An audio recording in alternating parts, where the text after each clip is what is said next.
नमस्कार विद्यार्थी मित्रो. तर चला आजचा जो व्हिडिओ आहे तो MS सेट 2017ची जी एक्झाम झाली विद्यार्थी मित्रो त्याचा आहे. 2017चा जो पेपर आहे MS सेटचा त्याबद्दल विद्यार्थी मित्रो. MS set paper 1 MS set paper 1 संबंधित विद्यार्थी मित्रो. तो चलिए देखते हैं मतलब किती मार्कांसाठी आहे. 60 क्वेश्चन आहेत, 100 मॅक्झिमम मार्क्स आहेत. तर त्या 60 पैकी मी फक्त MS सेटसाठी पहिला जो क्वेश्चन आहे तो काय आहे पाहूया. आता मग अध्यापनाचे प्रमुख उद्दिष्ट हे होय अध्यापन. आता अध्यापन म्हणजे काय की काहीतरी शिक्षण शिकवणे विद्यार्थ्यांना, बरोबर आहे की नाही. मग आता पहा, पहिला जो आहे तो अध्ययन सुलभ करणे, अज्ञात तथ्यांबाबतची माहिती देणे, हे पण थोडा बरोबर आहे विद्यार्थी मित्र. आशय सोपा करण्यासाठी शैक्षणिक साधनांचा हे पण थोडा बरोबर आहे. विद्यार्थ्यांना अध्ययनासाठी चांगला सवय लावणे. मग ह्या ज्या 4 ऑप्शन आहेत विद्यार्थी मित्र त्यामध्ये म्हणजे त्यामध्ये तुम्ही सांगू इच्छितो की हे जे 4 ऑप्शन आहेत यापैकी कोणता ऑप्शन ॲक्युरेट बसेल. तर ऑप्शन ए जो आहे तो विद्यार्थी मित्र बरोबर आहे. तर चला आता पुढचा पाहू. शैक्षणिक अध्ययन कालावधीत अकॅडमिक लर्निंग टाईम यावर अवलंबून नसतो. पहा मग यामध्ये जास्तीत जास्त पॉझिटिव्ह आन्सर कोणतं येईल, बरोबर की नाही. आता पहा आशय म्हणजे शैक्षणिक अकॅडमिक लर्निंग टाईम जो म्हणतो, जसं आता 180 दिवस असतात शिकवण्याचे, त्यापैकी पाहता मग आशयाची काठिण्य पातळी ही आहेत का नाही, अध्यापनासाठी व्यतीत केलेला कालावधी हा आहे का नाही, विद्यार्थ्यांची अध्ययन प्रति अभिवृत्ती, हा जो आन्सर विद्यार्थी मित्र हा पॉझिटिव्ह वाटतोय मला.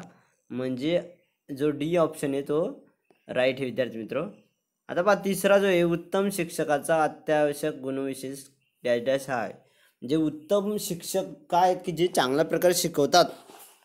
आता चांगल्या प्रकारे त्यांना म्हणजे चांगलं शिकू शकतात ते, असं तो शिक्षक म्हणजे काय म्हणतील त्याला. पहा आता याचा जे आन्सर विद्यार्थी मित्र ते म्हणजे याचं जे आन्सर येईल ते आपण पहा ऑप्शनमध्ये जाऊ. उत्तम विषय ज्ञान, यस. गुड नॉलेज ऑफ नंतर अध्यापनाची मनापासून आवड. जर सपोज त्या शिक्षकाला आहे नॉलेजचं म्हणजे खूप नॉलेज आहे, परंतु जर इंटरेस्टच नसेल मुलांबद्दल तर तो बी काही कामाचे नाही विद्यार्थी मित्र. त्यानंतर ओघवती भाषा म्हणजे भाषेमध्ये काही प्रॉब्लेम असेल त्याला, जर लिहिण्याच्या वेळेस टेक्निकल लँग्वेज थोडी टफ हार्ड असेल तर पहा. मग नंतर उत्तम सादरीकरण. तर यापैकी जो ऑप्शन आहे अध्यापनाची मनापासून हे पॉझिटिव्ह आन्सर विद्यार्थी मित्र. That is the option B is a correct answer. तर चला आता पुढचं पाहू. 4 नंबरचं जे विद्यार्थी मित्र अध्यापनाच्या पद्धतीमध्ये शिक्षक विशिष्टाकडून सामान्याकडे हे अध्यापनाचे सूत्रे वापरतात. मग याचे जे आन्सर विद्यार्थी मित्र it is a correct answer for जो चौथा आहे उद्गामी जो आहे तो विद्यार्थी मित्र तो त्याचा आन्सर येईल. उद्गामी आणि अधोगामी हे दोन असतात. उद्गामी म्हणजे खालून वरती जाणं आणि अधोगामी म्हणजे वरून खाली येणं.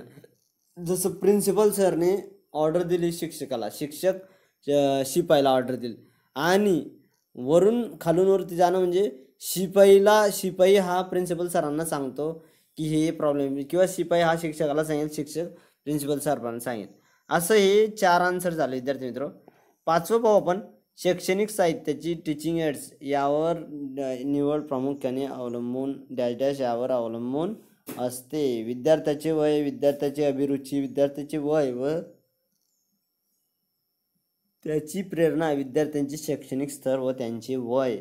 तर याचे जे आन्सर विद्यार्थी मित्र बी पॉझिटिव्ह नुसार जर विचार केला तर याचे आन्सर येईल डी. विद्यार्थ्यांचे शैक्षणिक म्हणजे शैक्षणिक स्तर व त्यांचे वय. तर आजचा हा जो व्हिडिओ होता विद्यार्थी मित्र तो मी कंप्लीट केलेला आहे. तर अशा प्रकारे आपण 5 प्रॉब्लेम पाहिले, ते तुम्ही प्रॅक्टिकली म्हणून घेऊ शकतात आणि कन्सिस्टन्सी ठेवून लिहू शकता विद्यार्थी मित्र. तर आजचा व्हिडिओ याच्यावर होता विद्यार्थी मित्र. धन्यवाद.